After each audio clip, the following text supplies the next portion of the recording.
L'histoire de Jumong fondant Goguryeo. Goguryeo. Jumong en vietnamien s'appelle Seao Shumong, un héros et aussi un roi célèbre dans la légende coréenne.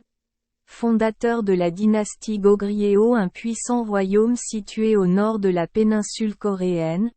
Après l'époque de la dynastie Goguryeo, pays Goryeo. Si nous le mentionnons, le milieu familial de Jumong n'est pas différent de celui de son frère en Grèce.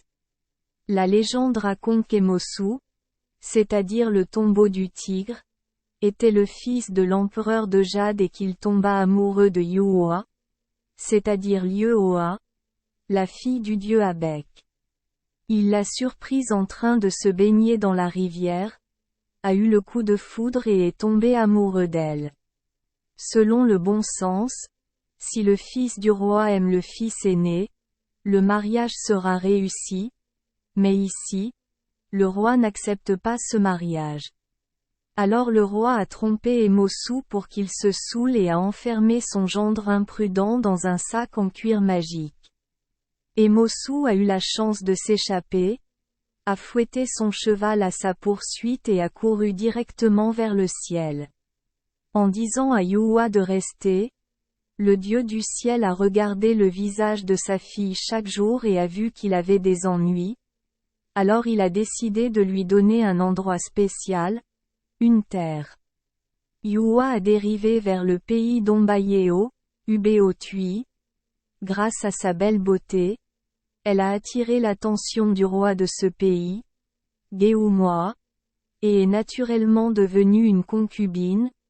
Et le roi Geumwa a ensuite reçu quelques coquilles supplémentaires sans le savoir. Un jour, un rayon de lumière venu du ciel tomba droit sur Yuoa. 5 jours plus tard, elle conçut et donna naissance à un œuf. Le roi Geumwa savait avec certitude qu'il n'était pas une poule, donc cet œuf n'était certainement pas son enfant.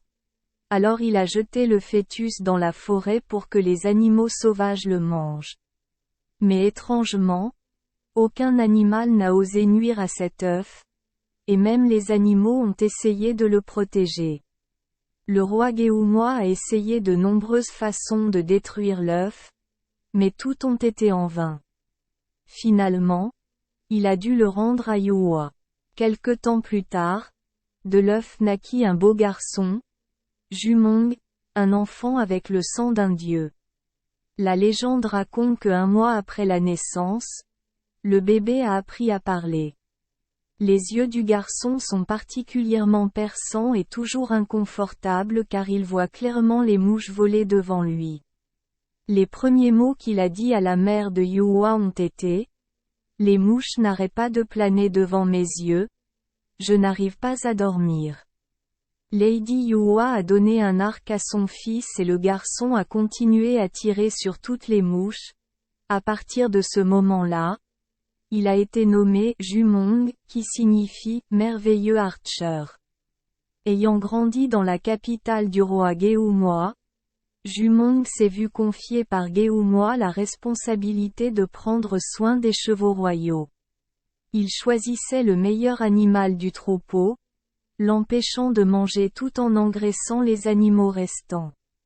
Lorsque Geumwa est venu voir le troupeau, il a choisi des chevaux grands et forts pour lui et les autres fils de Geumwa, mais a donné à Jumong le cheval le plus mince.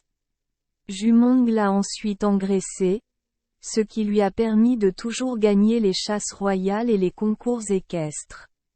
Le fouet et l'arc de Jumong sont en fait des fouets et des arcs dotés de pouvoirs magiques qui l'aident à surmonter tous les défis et à gagner. Dans de telles compétitions, Jumong a rapidement démontré son talent au tir à l'arc, le rendant jaloux des autres fils du roi Geumwa. Craignant pour la vie de Jumong, la vieille femme s'est enfuie pour trouver un lieu d'étude à l'étranger. Jumong et ses subordonnés ont fui en chemin, poursuivis par des ennemis. Les soldats les poursuivirent jusqu'à ce qu'ils arrivent à une grande rivière.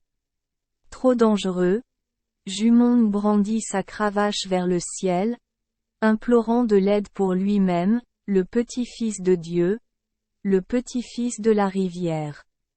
Ensuite, il a utilisé son arc pour remuer l'eau. Les tortues et les poissons se sont immédiatement rassemblés pour former un pont qu'il a pu traverser. Le pont s'est immédiatement dissous afin que l'armée qui le poursuivait ne puisse pas traverser. Jumong a échappé à ses ennemis, s'est installé et a établi le pays de Goguryeo. Le roi Songbyang du pays Biryu est venu intimider Jumong, exigeant que Jumong se soumette à lui et devienne son vassal.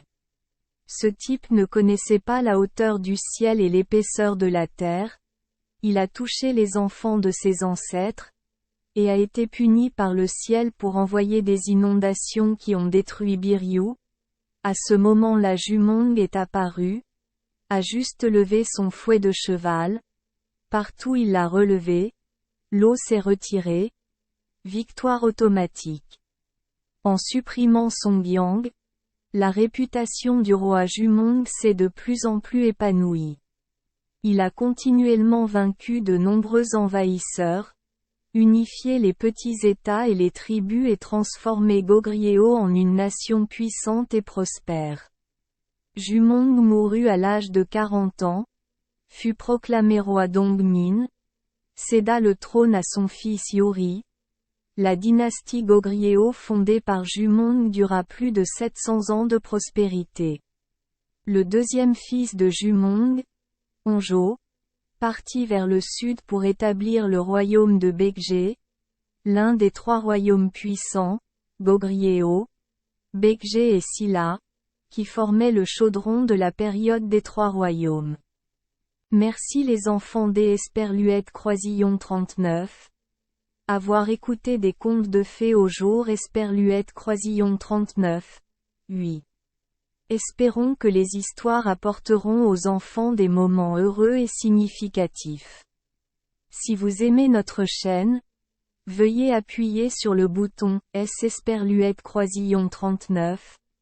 Abonner, pour ne manquer aucune histoire intéressante. Je vous souhaite une bonne nuit de sommeil et de beaux rêves. Rendez-vous dans la prochaine histoire.